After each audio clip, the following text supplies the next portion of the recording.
whilst we're changing the slides, our next speaker, we're delighted to have, is Assistant Chief Constable Owen WEATHERILL from the National Police Chiefs Council. Owen is the National Mobilisation Coordinator. I'm sure he'll explain a bit more about that, but certainly from where I stand, he has the incredibly challenging role of coordinating all the forces throughout England, Wales and Scotland, or at least working with our Scottish colleagues. In any large major incident, he deals with resilience, he deals with civil contingencies, and I can only imagine what the pressures of the pandemic have brought on Owen and his staff. So we switch now from Peter with a localised view of life here in the west of London during the pandemic to a much more national view with Owen. So Owen, the floor is yours, your slides are up.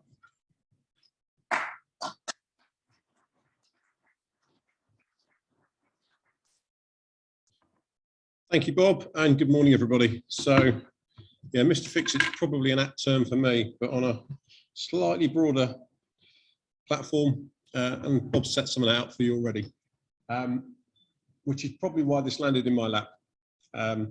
National mobilisation coordination, call it what you will, national coordination of any type, not easy, very challenging at the best of times, in this environment, even more so. I am very fortunate those who've had a very talented team around me. Two of them are in the room here. They'll be staying with you for the rest of the day. If you get the opportunity, have a chat with Hannah, have a wave, and Lindy over there. They are real talents and they can tell you a lot more detail behind this. I'm just a mouthpiece. They do the legwork. So with that, I'll take you through the outline of this. I can't possibly do it justice in the time I've got. So it's going to be a very whistle-stop tour. I'll try and make sure I've got room for questions at the end. But I will make a start now. So I'm just going to frame it with these challenges because these are the key challenges that effectively we dealt with throughout. We couldn't predict all of these from the outset. We could predict some. Some are very evident from the very moment we started. The first one you'll recognise. The second one we're all pretty familiar with. But for our particular environment, think about trying to keep a workforce of 120,000 plus cops out on the street day to day to do their job, keep them safe at a time when they're anxious, they can't work from home, and they've got to interact with the public who are also anxious and worried. That became a real challenge for us. We couldn't access national stock anywhere else. We had to build our own supply chain. That was Hannah's job. She did a fantastic job on doing it. So much so, we went our own way. We stayed that way for many months, and we're in a really good position still because of it.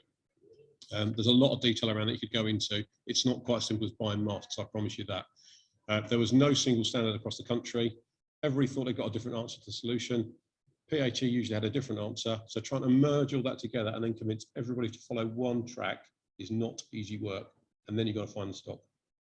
So at one point, I was about 50 million in debit. That's the level of the spending we were getting into just to keep our cops safe. Crime and demand shifts. We predicted we might see some. We saw more than we thought. Some were suppressed. Some grew exponentially. Some evolved and changed. The CJ system was a real pressure point for us. And at a time when we were still out there doing our business, still going out and arresting people, still needing to charge people, put them into the CJ process, the CJ process shut down. Courts closed down, legal advisors chose not to attend police stations, and the whole process slowed right down. That was a massive challenge for us. It's still trying to get back on its feet now. The recovery program will take many months to come. So think about that in the context of what we're doing as well. And then protests and media, I'll throw in just as a very quick aside. Protests became a real challenge for us for a range of reasons. One, it was suppressed during the lockdown measures. People that wanted to protest couldn't. You then saw a rise of emotion through summer last year. You'll remember the Black Lives Matter protests at a time when there were still restrictions in place preventing it. How do you square that circle? And then an emergence of, or return to, broad stream protests around a range of different causes and protest interests across the country that's carried on ever since. Trying to do that in a COVID environment is quite challenging for cops, particularly when you're under strict lockdown measures as we were at the beginning of this. So that of itself and all those other things takes into the media and trying to manage the media expectation, the media presentation of what we did. And every now and then, when you're trying to do this, you're going to make some mistakes. And we did. We put our hands up to that. But of course, that gets called out and it misrepresents some of the really hard work that our staff are doing. That's demoralising for staff. How do you keep your staff motivated? So Those are just some of the big challenges. There are a lot more. So I ask you to just keep that in mind when I go through the next slide. So for those of you here that don't understand UK policing, I'm going to very briefly describe it for you. It is not a single national structure. That's why my job becomes really important. So in England and Wales alone, we have 43 forces. Most of those have a similar view in most things. I say that very guardedly. All of them are responsible to the Home Office. But in Wales, you've got a devolved administration, which sets its own law. So immediately you've got two different legal structures within the 43. Scotland and Northern Ireland completely devolved. Their own administration, their own laws being set. So trying to get a consistent approach across that, you can see immediately how challenging that starts to become. Each of those forces led by a police authority,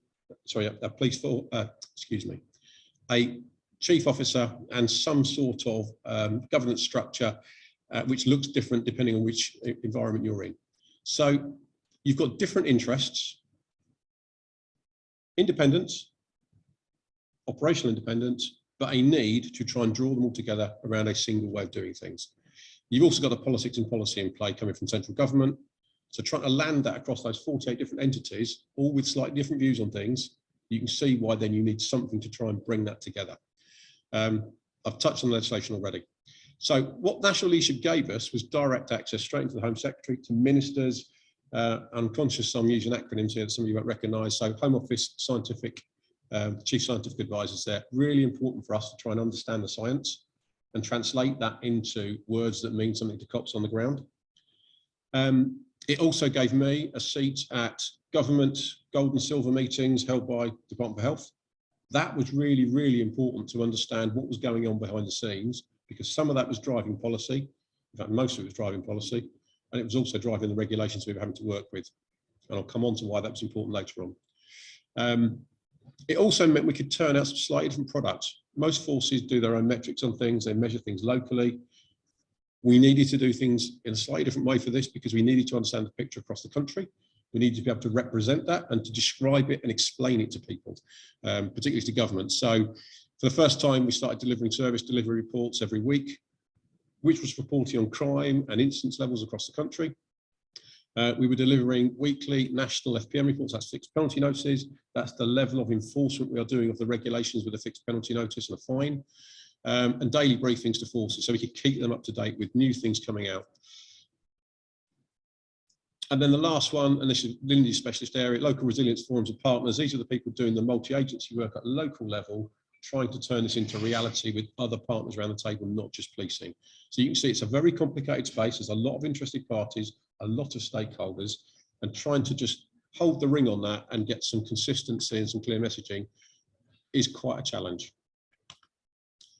So influencing government policy, and I'll touch a little bit on this because I think it's really important because we did a lot of this through this, and probably in a way we've not done ever before in policing. Not in quite this way anyway. So the first important thing for me is who actually holds the pen on the regulations and the policy? And in this environment, that was quite unusual. Ordinarily, you would expect that to come probably from the Home Office because they're our home department. In this environment, it all came from the Department of Health. Now, on one level, that's sensible because they are the people dealing with a health crisis. They are the lead agency for it, and that makes some sense. However, they don't understand policing. So they were writing regulations for us to apply on the ground that didn't understand the environment. So me being in those rooms, talking to Matt Hancock on a weekly basis, the team around him trying to articulate the challenges that printed for us, enabled us to head off some of those challenges and to actually make sure that issues that had already cropped up could be rectified or at least improved. I can't claim, and I don't claim to fix everyone, because sometimes it was simply too late. And there were occasions I had to say, we cannot do that. It is physically not enforceable. Those were the kinds of conversations I was having with ministers on a fairly regular basis. What helped me to land some of those points was that point around legitimacy and policing by consent, articulating what this is going to look like. Because on the one hand, you've got the challenge around what government policy wants to deliver, but the reality of doing it on the ground looks quite different. And the one thing I was always concerned about is we need a relationship at the end of this with the public. We've got to manage the crisis, absolutely, We've got to support our colleagues in the health service and other emergency agencies and other stakeholders, but we've got to retain a relationship at the end of this. And if we go overboard, we go too heavy-handed, and we just enforce because someone wants to pull the big blue lever of policing and throw cops at the problem, we could get it very wrong very quickly. So there's a lot of conversation around what this might look like and the legitimacy angle. The reason I could get some of those conversations home and achieve some of what I did is around relationships. The old adage of build your relationships in peacetime because in wartime you really need them. I can't emphasize that strongly enough. The relationships I built over the previous year in my post when it was slightly calmer, and only ever so slightly calmer, when the mucky stuff started hitting the fan, they really came into their own. I could talk to people that I already had a relationship with, and I could start to make some traction on some of these things. The other things that are really important for me, clarity of who is right to deal with what. Quite often we were seen as the default agency to go out and enforce out of a problem. Now, my view and the wider NPCC view has always been the way to get through the pandemic is to encourage the public to do the right thing. Success is not a fixed penalty notice. Success is people following the regulations, following the rules, and actually keeping themselves and people around them safe. If we've got to a fixed penalty notice, somebody is not doing what we need them to do. That's failure. So whilst we need to track it, we need to understand the context of it. That for me has always been failure. So who's the right agency to engage with people at the right stage? What do they need to be doing? And it might not be us. We might be supporting them, but it might not be us. So I was really clear, we were not going to step into the frame just because it was easy. And sometimes it was a lot harder to say no, but it was the right thing to do. And that links back to the messaging there, and I'm not going to labour the point on that one. So I've already touched on some of this. You'll have sensed in some of my language, legitimacy was really important for me. Our guiding route through this was the Forays Approach. Some of you will be familiar with it. For those that aren't, it's there. It's really simple to explain. And if you put that out there, it's really difficult to argue with the logic of that escalation process. Because ideally, we want to be at the front end of that, engaging, explaining, making sure that people understand what they should be doing. And hopefully they'll then follow what you're asking them to do. Enforcement is the last option. But if we need to go there, we will. Now that was coined from the very outset, the first set of regulations, that was what we pushed out to our staff. Every set of guidance that went out with every regulation change, it was still there. It was reinforced at every opportunity. We made it really clear so our staff will understand that top to bottom everywhere across the country. And this is where we got the buy-in. That national coordination piece I talked about, it doesn't matter if the regulations look slightly different in Wales or Scotland or Northern Ireland, because they all adopted that 4E principle. So we're all working to the same broad principles. That means no matter where you are, if you travel around the country, as many people still did need to do for work, the principles are still the same. And it's difficult to argue with that approach to doing things. And as I say, the guidance followed that through everything we put out. Our guidance from the college was always made public. It was shared with the media. We didn't make any hiding place of it. And I say our guidance, I stress that point, it's not the government guidance. They were often different. And that caused confusion sometimes and was one of the challenge points for us with government. They sometimes wanted to nudge people doing something they couldn't quite do in regulation, so they'd infer that we were doing something we couldn't do. Or they would infer that the public couldn't do something that they actually could do. Our guidance stuck clinically to the regulations. And that's the only thing we worked with. And we made it really clear to our staff every time you work to our guidance, not government guidance. Because government guidance is just that, it's no more. It is not enforceable. One of the big pluses for me through this, we set up our own ethics committee dedicated to supporting me and my team around some of the sticky issues we had to manage through the course of this process. And they were incredibly helpful. I cannot tell you some of the conversations we had. Their diversity of thought, of background and skills was what gave them the real advantage. Yeah, we were really incredibly lucky also to have a former deputy medical health professional in there from PHE who understood the science, who understood vaccinations, who understood the virus, who could give us some really insightful commentary on what some of that meant and what some of the challenges might be. We've got some really good ethical brains on this and legal brains. So whenever we got hit with a challenge or something that was going to be a bit of a sticky one to manage or needed some navigation with government to try and get us to the right place, they were the people I leaned on. We'd have some really honest conversations and it gave me some real strength of understanding and a strong position to go back to government and say, we're not going to do it. Here's the reasons why. We've also run it through the ethics committee, and this is where they are. It's a bit difficult to argue with that. And that helped us win a number of debates and arguments. I've lost count now. I think I've done 4 appearances at Home Affairs Select Committees and the Joint Committee for Human Rights. That's the sort of intrusion and interest we were getting in our response. That's the sort of detail that government and the laws wanted to get into to understand what we were doing, how we were doing it, why we were doing it. Wasn't all easy and plain sailing. Anyone that's ever done one will tell you that they're not the most enjoyable of experiences, particularly if you find yourself across all the newspapers the following day like I did on one of them. But that tells you the amount of scrutiny and pressure we were working under. Fixed penalty notice disproportionality data. Yeah, the first set of data we did, there's more coming. It was quite evident there was a disproportionate ratio being issued to younger people, largely men for the most part, broadly under 25 for the most part, but more of them were non-white and white than the representation of the country would suggest. Why might that be? There's a whole range of different factors for that. Some are starting to emerge now in more detail than they were. Some of that has to do with the level of enforcement going on in forces around day-to-day business. Yeah, if you take drug dealing as an example, people are still trying to sell their wares. That pushed up some stop and search data. I think the Met recently publishing data which indicates that's part of the driver for this. Because clearly if you're out dealing drugs, you're also in breach of the regulations, because that's not one of the exceptions. So you can see how there's some relationship here with other things going on. So not everything in the data is what it appears to be. But important that we're open, we're upfront about it, and we can explain it where possible. The other ones are just worth touching on. I mean, egregious breaches, what we're talking about there are people flagrantly just doing things that just shouldn't be doing. So large gatherings, raves, big parties at a time, it's absolutely clear that is the most unsafe thing to do. So did we go out and tackle those harder? Yes, we did, because we could see the risk that they presented. Mrs. Miggins forgetting to wear a mask, get off a train, and it's a genuine mistake, different case. So we're approaching things with a slightly different sliding scale on that Forays approach. So that's the broad response. I'm going to talk briefly about this part. Unlike most things in policing, for anyone that works in UK policing, we normally think about this at the end, if we think about it at all.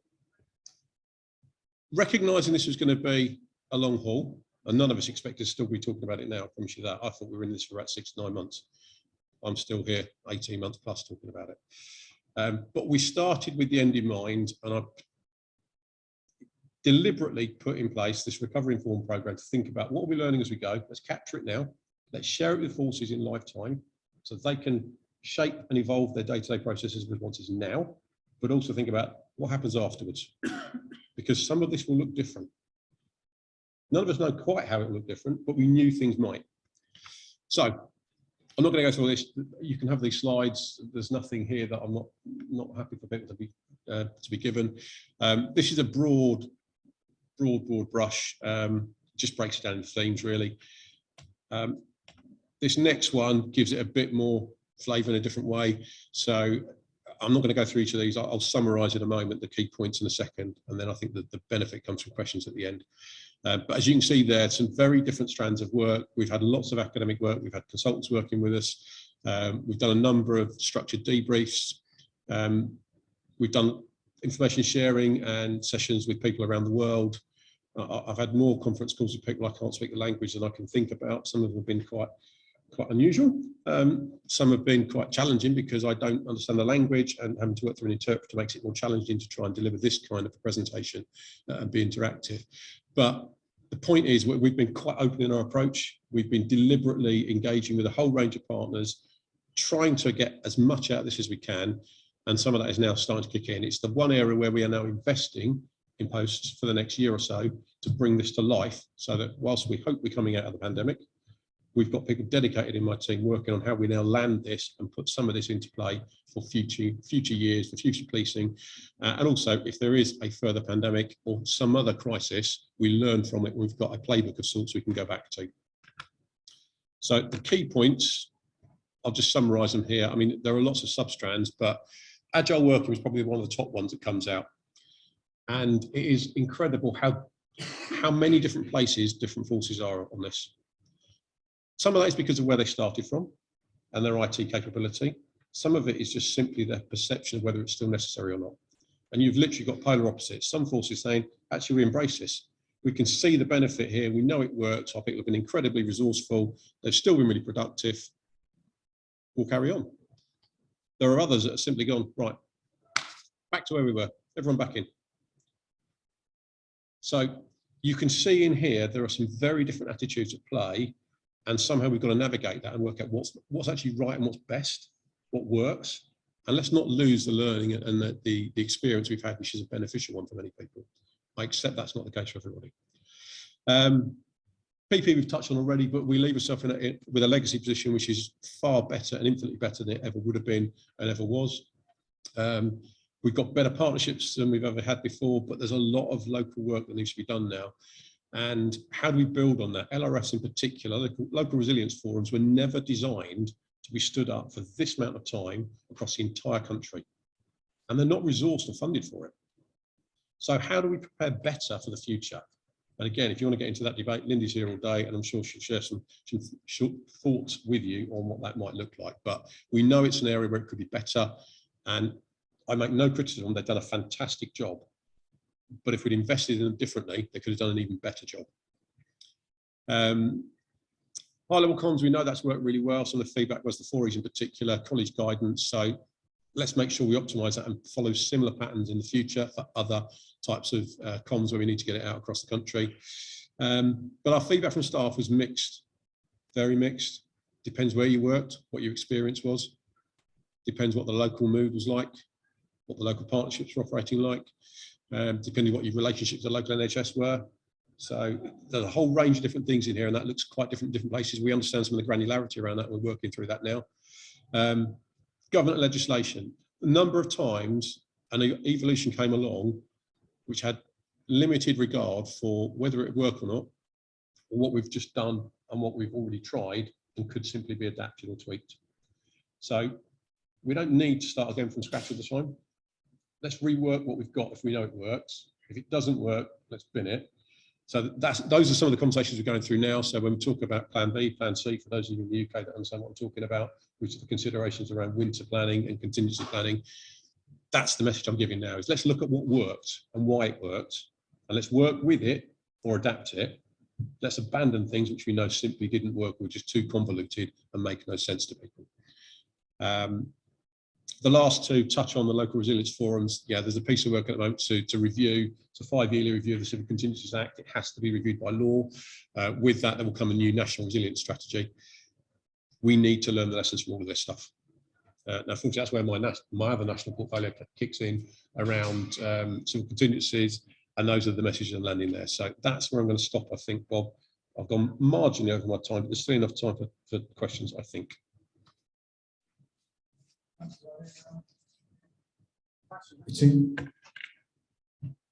Scary at the same time. I had appeared in front of one of those fair select committees, and I've still got the scars to prove it. So what you must feel like after 18 months. So ladies and gents, we have 10 minutes for questions for Owen.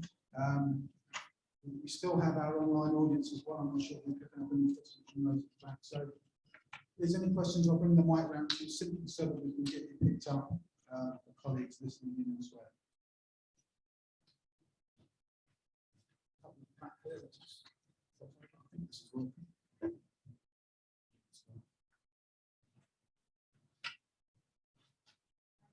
Mr. WEATHERILL, for such an interesting and insightful presentation, not least to think about, and indeed for the very first presentation as well, for the number and scale of officers that were out there working, if the rest of us were all sat at home.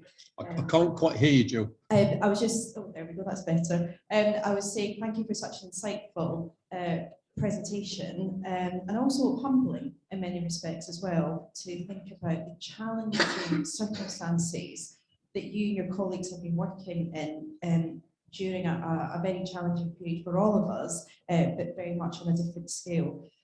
From previous experience, I should say, sorry, that first of all, my name is Jill Hunter and I work in the Home Office.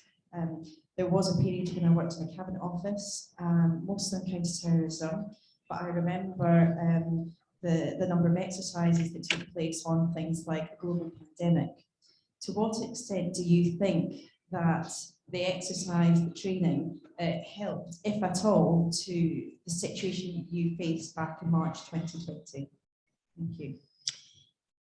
So I've had the fortune of being on the other side of this, managing LRFs in my home force prior to the role I'm in now. So I've been through some of those planning and exercising environments. So what I say has some personal experience. It may not translate equally across the country, but from colleagues' feedback, I suspect it does. So planning and exercising absolutely adds value. That's the first point, but it only works if all of the stakeholders play the game. And one of the challenges we encounter across the country is that there are some stakeholders who are less engaged or less visible.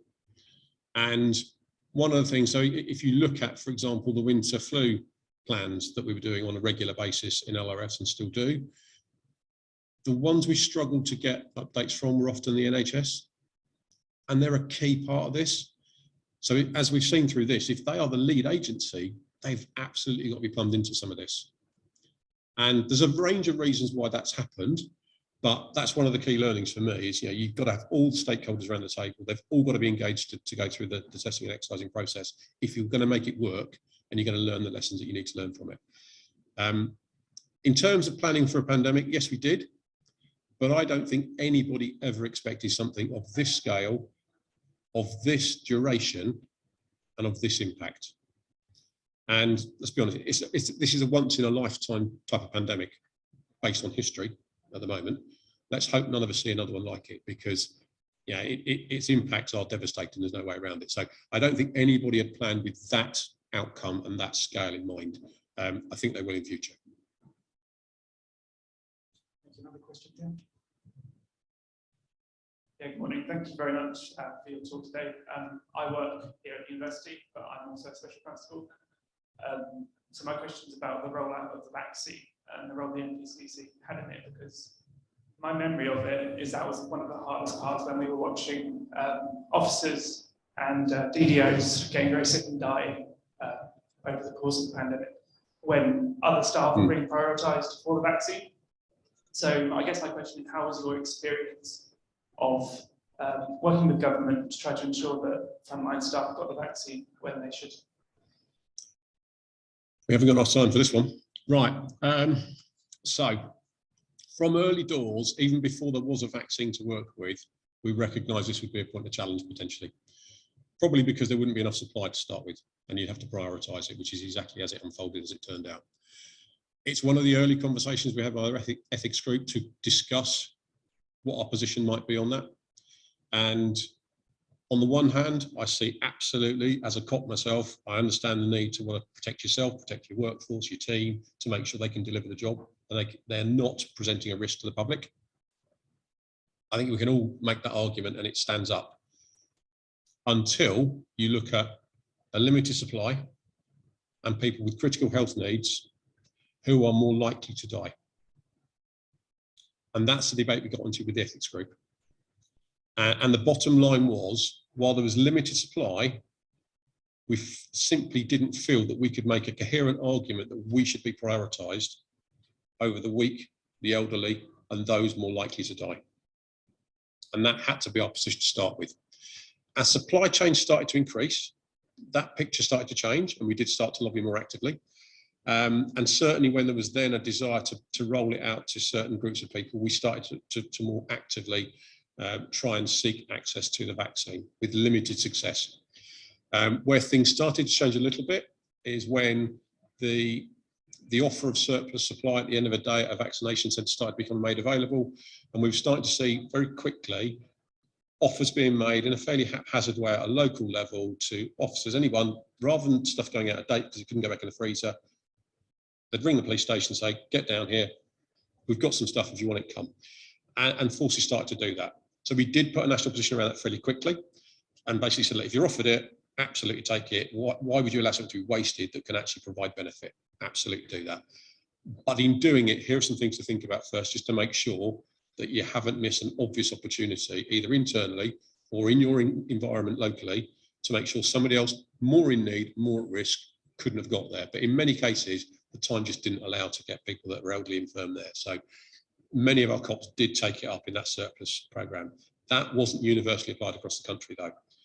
Local NHS trusts took a very different position, and it was really frustrating to see. So at one point I'd got about 900 cops in Nottinghamshire, all vaccinated. I'd got no cops in other forces vaccinated at all. So it became a very unequal picture very quickly, because it was being rolled out and administered differently in different areas, and different NHS trusts had very different positions on whether they'd offer supply or not. So our position has changed through the course of that, but we've tried to maintain some consistency where possible. I wrote to Jonathan Van Tam and spoke to him personally about this on several points to try and get an agreement without success. And most of that was simply because they were trying to bring structure to it, which would look palatable to the public. And yeah, we're a small part in that. A really tricky debate, that one, and ethically quite uncomfortable for us. But certainly in the early stages, we just didn't feel we could make that coherent argument while there was limited supply chains. It did change later on, though. Thank you for that, Owen. Any other questions, ladies and gents? I'm sure there must be. Behind you. Thank you very much, Mr. Weatherall. Mark O'Donoghue from the Joint International Police and Home Office. In relation to partnership effectiveness at a local and national level, you've obviously done an exceptional job. The evidence is quite clear in respect of how that hits this pandemic. And you said it's a once-in-a-lifetime event, which obviously we don't have to suffer again. How important is the international engagement and the international learning from a policing experience important to you for your recovery before going forward for the future?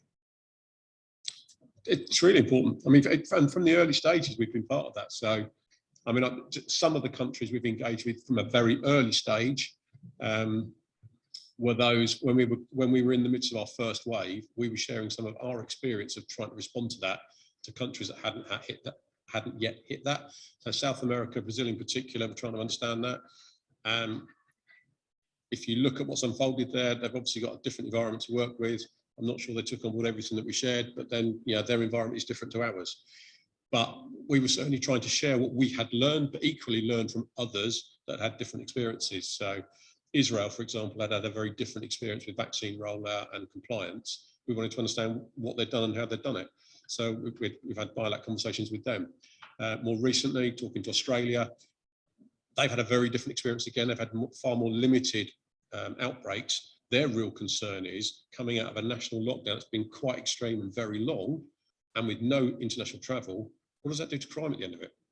So there's a lot of learning here both ways, and we are trying to be as plumbed into that as we can, to share what we can so that we all benefit from it. I know through networks you're plumbed into, some work was done through the Asian network as well. So I mean, I'm just touching on some that we've talked about here, but you can see this is a global response, and it's a global learning exercise. That's how we approach it.